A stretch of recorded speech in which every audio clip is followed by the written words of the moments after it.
And we are back, dear friends, with another episode of this ongoing series that I have where we have conversations with visionary people who are doing radical activity in the world for radical good. And this episode, I have my buddy Joran Sloan Oppelt, who is a person in the world that I know as a creation spirituality person, but also as a fabulous coach and facilitator. Um, I also know that Joran is an amazing musician, although I've never seen Joran actually perform, which I find slightly a little bitter about. But I do know he's a great musician and an interfaith minister and author. And so I wanted to bring Joran on to chat with me today and for you to all hear it. So Joran, I'm gonna pass the mic to you and let you say to the world about who you are and what you are.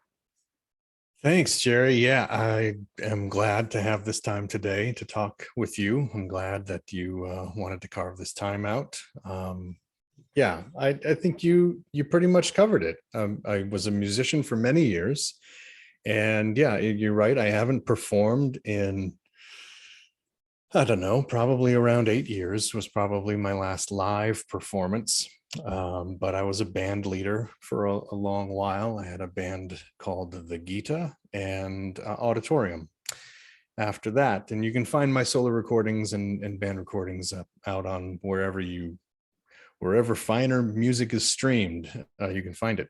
But yeah, I was a marketing director for over a decade in alternative news weeklies and media. And then when I got into ministry, it was through the Unity Church, and I was on a path to ordination there and working in leadership and administration at the Unity Church, and realized that I needed something that was more pluralistic and interfaith. And I went out on my own and I started my own. I called it the Integral Church, and that was back in 2012.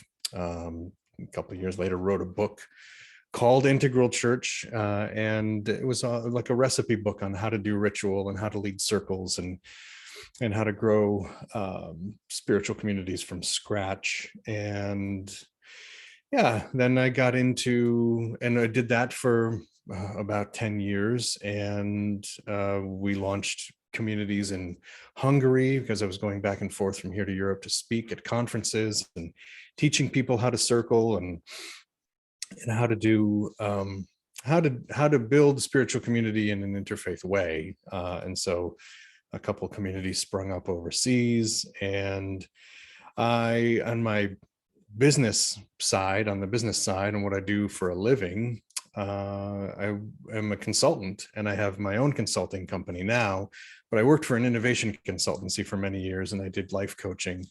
And now I have my own company, Illustrious Consulting. I've had that for 2 years now. And yeah, we work with small businesses as well as larger enterprise clients with change management, as well as visual or process consulting, whatever they might need. And I also do facilitation and executive coaching, which I think you mentioned. And yeah, that brings us up to present day. That's really cool. I did not know that you were a part of the Unity Church at one point. Mm-hmm. That is cool. I don't know why that never came up in conversation.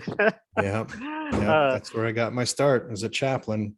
That's I fun. realized I'd found a group of like-minded people, and I started attending, and then somebody started talking about prayer, because unity is new thought and all Right. about the power of prayer and affirmation. And I realized I was allergic to the word and the act, and I wanted nothing to do with it.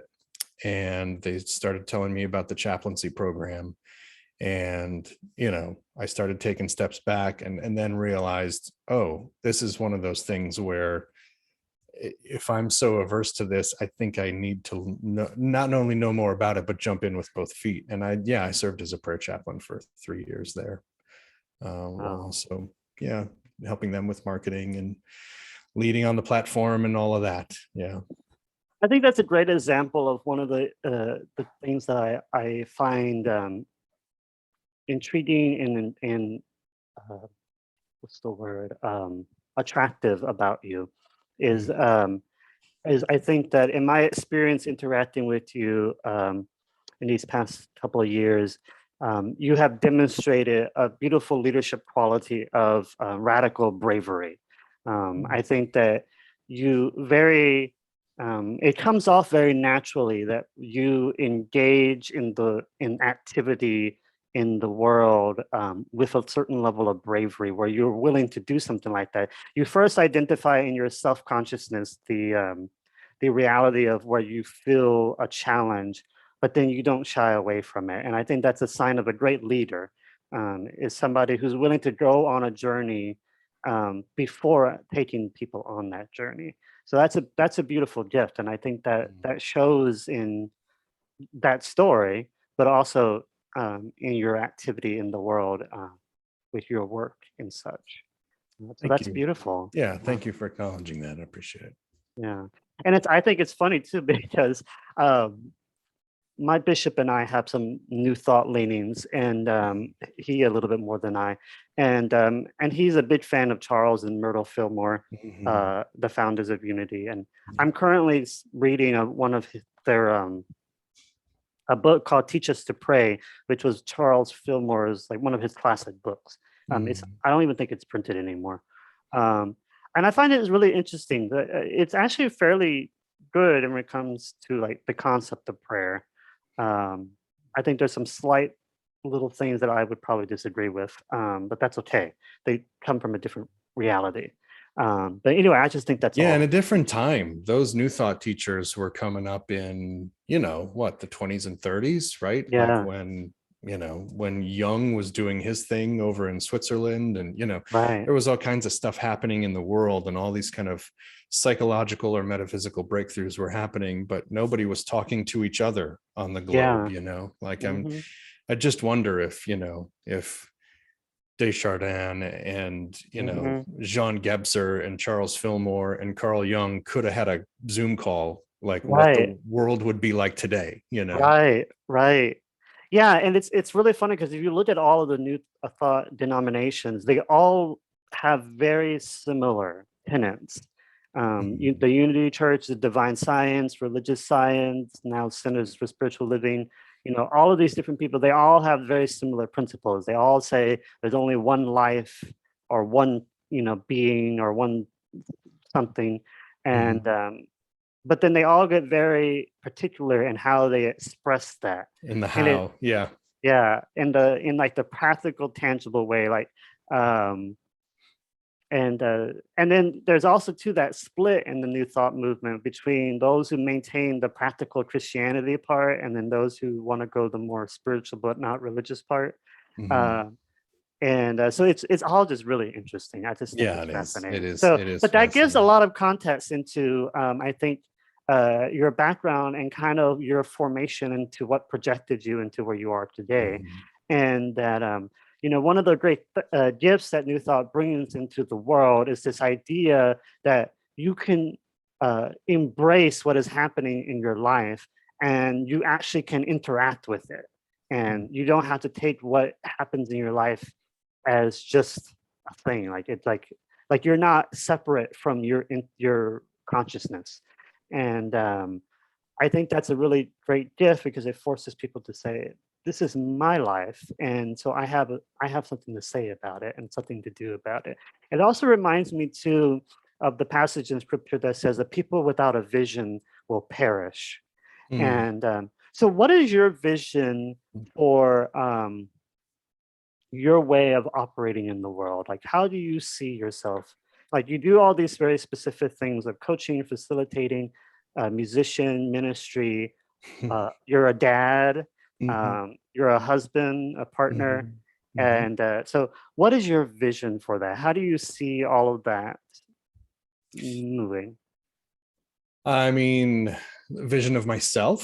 Is that what Hmm. you're asking? Yeah. I mean, I think that's an interesting picture.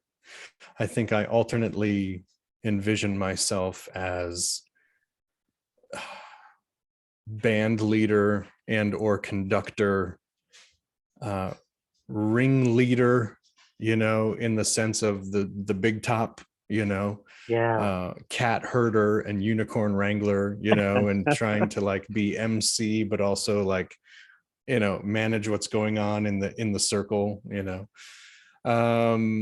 as well as some kind of shaman, who is like maybe dancing in reverse, counterclockwise in this circle and trying to create sacred time and something that is outside of world time, when people are either in a coaching session or a consultation or a facilitation, those worlds do kind of blend together for me. I'm not only in the spotlight on stage trying to bring them out into the hot light with me and shine and be a star, and be a creative or an innovator, but there's also that element of we are creating a container together, and your business or your organization is going through some kind of crucible of change, and we're going to do this together. We've got the tools and the resources to be with each other through this process. So yeah, there's a lot of blurred lines between the music and the ministry and the facilitation and the consulting and the coaching and just everything, and the marketing, all of it. Yeah, that's a beautiful image. Yeah, I relate a lot to that in the sense of that, I sometimes think of myself as like a curator. I was like, I'm trying to curate an experience here for you because I really have this radical idea that I think life is amazing. I think the world is amazing, life, creation, the cosmos, all of it is amazing. All of it has the imprint of the divine on it. And I think what is crazy are the societies that we have created within this world. And that is what it causes the grief and the conflict and the trial and the tribulation. The world and life itself are naturally inherently good. Uh, and and because we are a part of that, so are we. And so I always feel like I'm trying to curate like um, all the things, they bring all the things together and create a space to where people can recognize that and feel more confident about stepping forward into all of that goodness, recognizing that they are also already a part of it. They just have to wake up to the reality. And that forces us to question, well, how do we do that? What is keeping us from doing that? And then that gets into issues of justice and activism and things like that. But one of the ways that I think that we do that is through coaching, because some of us have been able to step out and gain the wisdom and the skills and the experience to actualize that truth that life is good and that we are good. But others have not done that for a variety of reasons. And so we can step back and say, here's what I've learned. Come with me and let's keep on this journey, right? So it's always this stance of going forward and backwards, and sometimes spinning around. Yeah. And I think you do that through Amplified and through your writing and your consulting group as well. So why don't you tell me and us a little bit about Amplified? You have it's a book, but it's also a group. Yeah, I started a Facebook group called Amplified as part of my executive coaching program. For those who sign up for coaching with me through Illustrious Consulting, which is my business, they get access to things like a Slack channel. They get copies of all my books. They get all the online courses, all of that. But you also get added to this Facebook community called Amplified. And it's called Amplified because that's the title of the book that I'm currently working on. Actually, it took a detour to finish a book we were already working on called Facilitation, the Human-Centered Guide to the Art of Collaboration. So that book is going to be coming out next. But then after that's out, then we're going to start working on the Amplified book. And the Amplified book is all about using creativity and innovation to transform your business. And it's got sections on design thinking and storytelling and what creativity has to do with business organizations, how you can leverage that. And yeah, basically innovation best practices. There's a big toolbox at the end of it. So Amplified will be a kind of a larger book that has sections that I've written about in the past, but this will be all kind of collected in one spot. And yeah, it'll be helpful for people who are either trying to grow, launch, grow, or scale their business. And that is a lot about what we talk about in the group. I talk a lot about that on my LinkedIn pages and profiles, but that's Facebook isn't usually for business. Facebook is usually for dog memes and I don't music videos or whatever, what family photos. It's just not where you go to talk shop. But I needed a space on Facebook. If I was going to stay there in that party, in that building, I needed to carve out a little space for myself to be able to talk about business and innovation. And so that's what Amplified is a group of people who are either current coaching clients or people who are just interested in the work I'm doing. And that's what Amplified is. Yeah, and I think when I went to I experienced you as a coach and facilitator. You were working for a different entity, but then you started Mhm. Illustrious. Right. And what made you name it Illustrious? Oh wow. I had a folder on an external hard drive called Illustrious. I liked the name. I liked that it evoked kind of like premier, high quality, white glove experience, but it also had, the root of illustration, right? And or artistic creativity. It was also kind of evocative of visual imagery. And so I just kind of liked the word for a long time. And so I had a folder on an external hard drive called Illustrious. And that was where I was keeping like my drawings and my design portfolio and some of the consulting work that I was doing or freelance work that I was doing back in the day. And so then years later, when I needed to start my own visual consulting company and I was trying to come up with the name, I looked through this old drive and there's this folder. And I said, why isn't it just this? This is the name, this is what it needs to be. I like on the website too. It's illustri.us. And Yeah, the O is the period, and I tried to be clever with the domain, and I think to a fault, because there are some organizations that see that .us domain, and like people can't open my homepage or something, but that is, that's the URL, illustri.us. yeah, I don't know. I just think that's so clever. If you're You know. listening to this, go to illustri.us on your browser and see if it opens. Yeah. There's a little exercise for you, a little activity. All of this relates in the sense of that it showcases that you flex your creativity muscle on the regular basis. And so where do you feel like um, creativity takes you on a regular basis? Like, how do you cultivate that in your daily life? How do I cultivate creativity? That's a great question. I just talked about this in a live stream earlier this month about what creativity has to do with business. Mhm. And Arthur Kessler wrote about this in his book, The Act of Creation, that creativity is really what we would call bisociative thinking, that you have one mental framework or map or model that you work from, and then you also have the ability to take yourself out of context or put yourself somewhere else on that map, or look at it from a different perspective, or think about it from a future state or whatever, but think about kind of what is and then what you want it to be or want to be, if you're talking about intrapersonal work. So that kind of bisociative thinking, hold the ability to hold two thoughts at once, really to me is the core of the creative process and the creative act.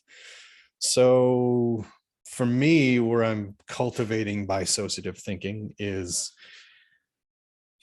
maybe not only in art and music and and aesthetics. You can see that, from the blank canvas to what ends up being a Mhm. painting or a mural. You can see that in, a 3-chord or 4-chord song structure that all of a sudden through multiple iterations and collaboration, right, becomes some kind of sweeping epic piece, I think you see it in, Craig Kessler says you see it in science too. That is, it's rooted in this bisociative thinking of here's what we have, here's what we know, but we also have a hypothesis, and let's see if we can prove, something beyond what we know. And in comedy as well, Yes.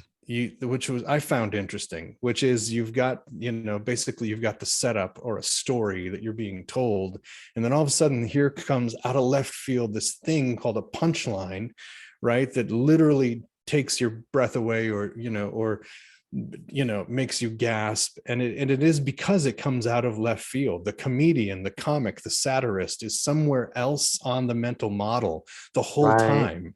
It doesn't reveal their position until the punchline, and then you're like, oh, that's where you were. It's because you didn't expect it. That's what makes it funny to you and elicits the laugh. And so that's that bisociative thinking in action. And in business, of course, that is exactly what we see when we are serving the business we're in and building the business we're becoming. I mean, that's what we do all day, every day, especially as owners or leaders or executives within that business. I mean, that's what we do round the clock, is bisociative thinking, sometimes way out, especially if we're training for innovation, we're thinking about what is that third horizon or 5-year product plan, like all of that stuff is in play. So that kind of bisociative thinking, or holding at least two thoughts at the same time, is something that we do and we practice. Oh yeah, I have thousands of thoughts in my head all the time, just arguing with each other and trying to fight for, being at the front of the line. Right. But yeah, no, I like to call it, God willing, a book will come out about this at some point. But I like to call it being an artisan of the horizon. Our eye has the capacity to see extremely far. However, our brain doesn't have the ability to process all the data that our retina collects. And so when we are looking at something, we actually can see it very, very far. But our brain is only telling us that such and such is there because it can only contain a certain level of data. And so when we look at a horizon, we can see the horizon, or we can comprehend the horizon as being there. But our eye actually is seeing a lot more than that. And the artisan is the one who can look at what is right in front of them and look past it, and manifest what is beyond that. And I did a whole series at the beginning of the pandemic, called The Artisans of the Horizon, where I showcased different musicians and artists and writers and clergy who were all people who were actively trying to look at the horizon and say, what's beyond that? And can we start painting that painting now? And can we start building it now?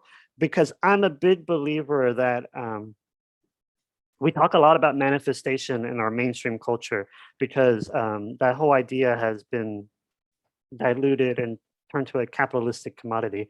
But I think what people forget about that is when you talk about manifestation, you also have to talk about demonstrating, that you have to act out what it is that you wish to see in the world, because you have to be the facilitator of the experience that you are longing for. And eventually you live into it. It's like I forget who it was. I think it was Rilke who said, hold your questions until you live into an answer. And so I think that bisociative thinking that you mentioned is also a behavioral thing. It's not just a matter of thought, but it's an embodied reality that I am actively creating and building up what it is that I know to be true. But I'm also, at the same time as I'm doing it, I'm also thinking ahead and trying to think of what is happening, what it is, where am I going to be down the line?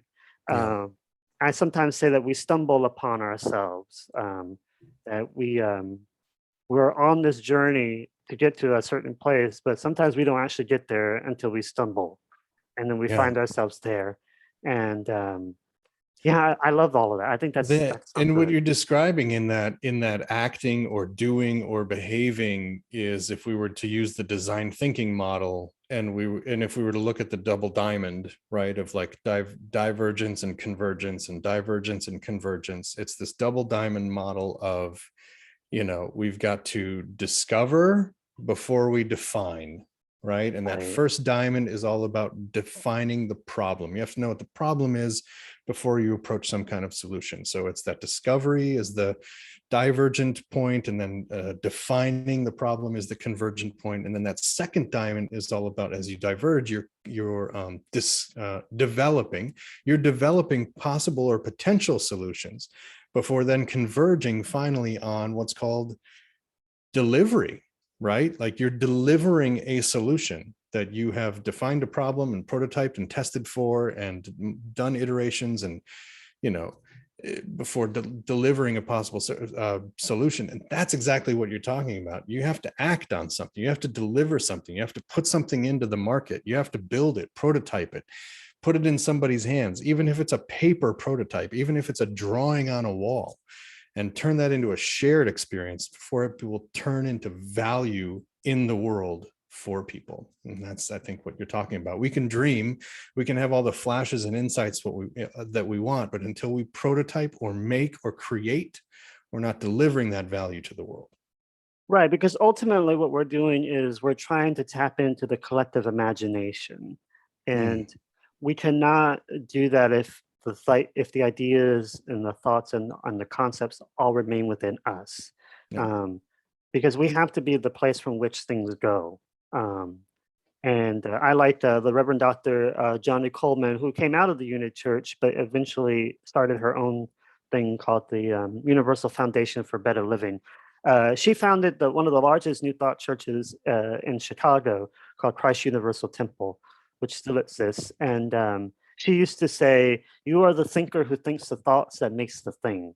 And Mm. and I think that part of that making the thing part begins with you being the thinker and having the thoughts, but then to make the thing, you got to put the thoughts out there and allow other people to think with you. And And that's the most important part is, yeah, the right, questions in innovation are how else might we approach this problem, right? What other voices might we include or invite into the process?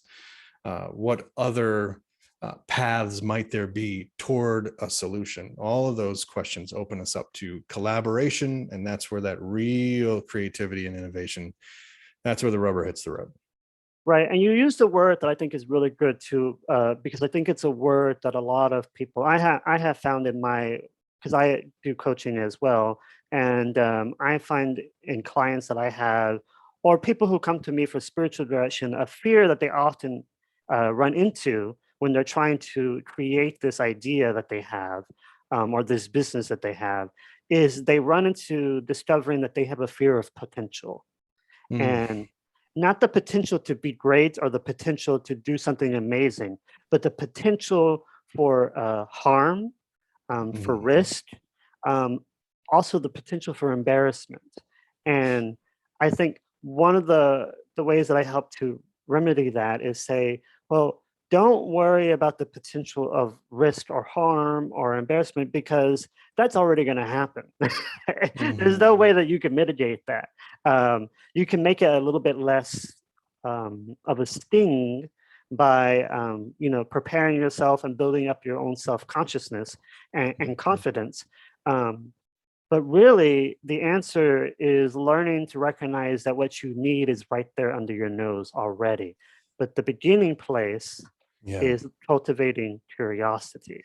Yeah, and it's not just yes, and it's not just being present to like your own thoughts or emotions, it's listening, right? Like Right. when I think about two examples I can think of right now, two actual companies I've worked with that the executives or founders came from big accounting or consulting firms started their own boutique shops or agencies and said to themselves, I never want to be a leader like that. I never want to be a manager or a boss like that. That was too hierarchical. That was too command and control. And they found themselves in positions where they now have a business and it grows. And now they're leading 40 people. Now they're leading 60 people. And these people are looking around and going, this is great and all, but I don't understand, like, what's the vision? Like, where I don't see myself in the vision. I don't feel like we have strong leadership, because these leaders are eschewing the forms or expressions of leadership that they've been, what's the word? Not abused by, but turned off by, we'll say, right? And they've got this story they're telling in their head. I will never be that kind of leader, right? And what they're doing is they're doubling down on this vision of themselves as a leader that they've painted as how they need to be. And they're not listening to their team. They're not listening to the people that say, yeah, but can we just have a strategic plan? Right. Yeah, that's fine. We don't ever want to be hierarchical, but can we at least have a communications charter so we can know how we should team together? Right? Like, you can have a vision and you can know what you don't want to be, but you've got to not stop listening to what is and what's arising in the moment. And that's not just intrapersonally, that's interpersonally. You've got to listen to the team. You've got to have feedback loops and mechanisms to surface your best ideas. I mean, that's when real growth can happen, right? Because if you stop listening, you're going to crumble. Yeah, and all of that is a byproduct of curiosity. You have to be humble enough to say, I have a vision, but my vocation may just to be the vision, to be the visionary, whereas other people may be the architects. And I can certainly guide people along, but I have to be curious enough to say, who is it out there that is supposed to be on this journey with me? I often point out to people when I do pastoral counseling that when we talk about leadership, a lot of people want to be like Moses, the great person who had the radical change in their life, who then suddenly one day God was like, I need you to lead my people out of oppression and like take them through the wilderness into this great adventure, just along the way. And people, they like that. They're attracted to it, partly because it's an egotistical thing. People want to be the one that set people free from all this horrible nonsense and transform their lives and say, I did that. And, that's okay, because it's good to have an ego. It helps keeps us alive, and makes us want to survive. But the reality is Moses never made it to the promised land. Right. He only got to glimpse what the promised land could be. It was Aaron, the number 2 guy, who actually stepped forward and led the people not just into the promised land, but taught them how to live in the promised land. And what I remind people about that is that in your life, oftentimes you can be the visionary, but a good visionary also recognizes that they're actually the number 2 person. And the number 1 person is your team. Yeah. I tell people all the time that the best leaders lead from the bottom of the pyramid, right? They know that all those results and effects and outcomes are going to happen not through them, but through other people. And they've got to learn to lead that way and communicate that way and set their people up for success and paint done, as Brene Brown says, and provide them with a roadmap and a role map. And, I'll give them the tools to succeed. Yeah. You don't get that by holding all that vision in your head. You get that by sharing and delegating and making it really clear, Yeah. And there's a system called traction that talks about, the most successful companies have a role of a visionary, and then they have at least one role of an integrator, right? And that might be the CEO might be the visionary, although it might be somebody else in the organization. And usually it's like the COO or the, chief revenue officer, or, it could be the chief innovation officer or whoever, but that is focused then on implementing this stuff. At my old consultancy, we would joke that the CEO would spin all this cotton candy, out into the air. And it was our job to kind of position ourselves and jockey around and kind of grab it and put it into boxes and bags and package it up, but that creative, that visionary, you need that role, but Yeah. you also need the integrators around them, those number twos, like you're saying, the errands to get stuff done. Yeah, absolutely. And it's a good gift and it's an important vocation. And it doesn't make the visionary any less of the owner of the vision. Right. But it creates, ultimately, it affirms, I think, the universal truth that salvation comes through solidarity. Mm, Um, and creativity comes through collaboration.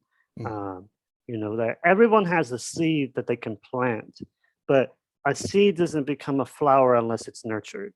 right. And so that it takes hands, it takes a lot of hands and to do that. And I think that's a good gift to have.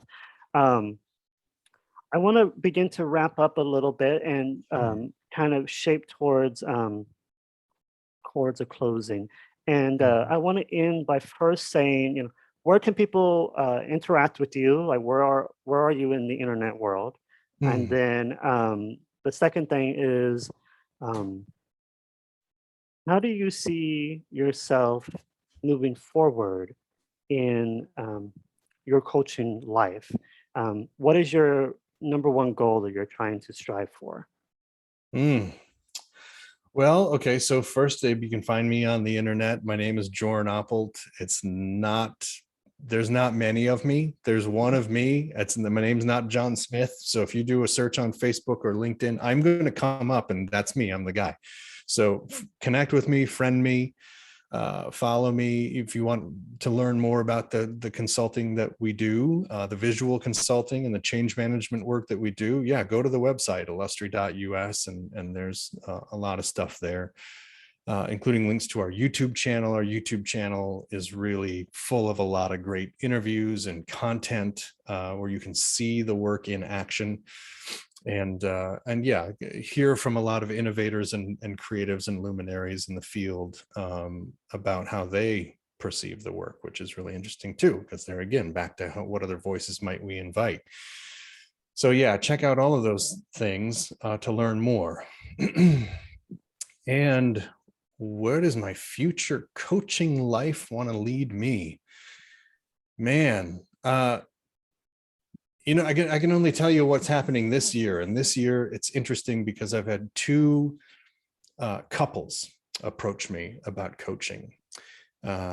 Used to be that my coaching practice was all individuals, and it's all been focused on small to medium-sized companies. And this year, for some reason, there are couples who are approaching me, and we've had to kind of make up on the spot, a power couples coaching package, and what that looks Mm, like for people. There are these two clients in particular who need to get better at, let's say, for example, turning toward each other and communicating, or getting that morning time where they'd usually just sit around, drink coffee, do the crossword, do the wordle, whatever. Like, how do we turn that into a morning stand up or huddle for the day and like preview the work ahead? How do they team together, going back to those roles of visionary and integrator, like who's doing what, and how are they looking at each other in a strengths based or strengths focused lens to say, this is what I can bring to the business, this is what you're bringing to the business, let's start to kind of sort things into these vital or functional columns and really carve up this work and get stuff done. These couples they want to leave a legacy. They want this work that they're doing, this business that they're building, to leave behind something. They've got important stories to tell in the world. And so they've got to learn how to communicate to each other and kind of do business together, because doing business with anyone can be hard.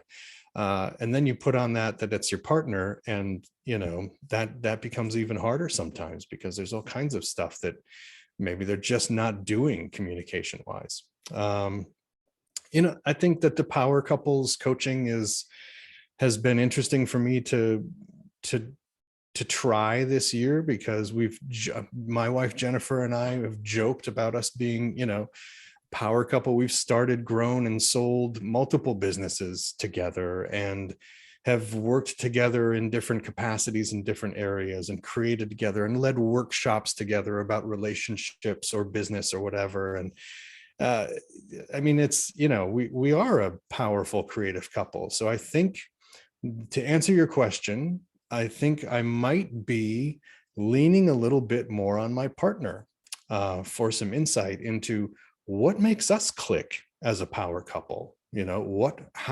How do we team so well? Like, we take it for granted, right? Like all of this, the nightly walks and the burning off of the day, and the, having effective agendas and having objectives every time we get together, and the verbal shorthand that we use, and the way we use the Google Calendar to plan not only family, but our work and our business life. I take all that for granted because we've done it for 20 years, right? But if I were to try to teach that to someone, what would that look like, right? So I think looking at how we cook with the recipe that we have, like you walk behind the chef and, try to write the ingredients down and, try to turn it into a formula. I think that there might be some of that happening this year. What is it about what we do together that makes us such a good team? And how can other people do that as well? So that might be one piece of it. I'm sure there's other stuff this year that is going to happen in the business, but as far as the coaching side, really cracking the nut on what makes a power couple so effective will be one major part of it. Well, you just naturally made a full circle because you just elucidated for us how to practice curiosity. And also too, you reinforced my original statement, which is that I think you are very good at radical bravery, that you don't shy away from confronting a challenge and also an opportunity. So those are wonderful gifts that you have, and I think that other people can learn from this experience together. So I hope that when people watch this video, that they will take that with them on their journey and to actualize the vision that they have in collaboration with community and with care and attention and devotion. And I also too hope that people remember that life is short and we do not have much time to gladden the hearts of those who journey with us.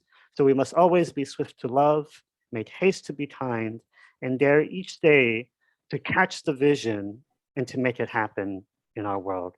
So thank you, Joran, for chatting with me, and Amen. many blessings on all that you're doing. Thank you, Jerry. I appreciate you and appreciate your time today. Not a problem. Bye, everybody.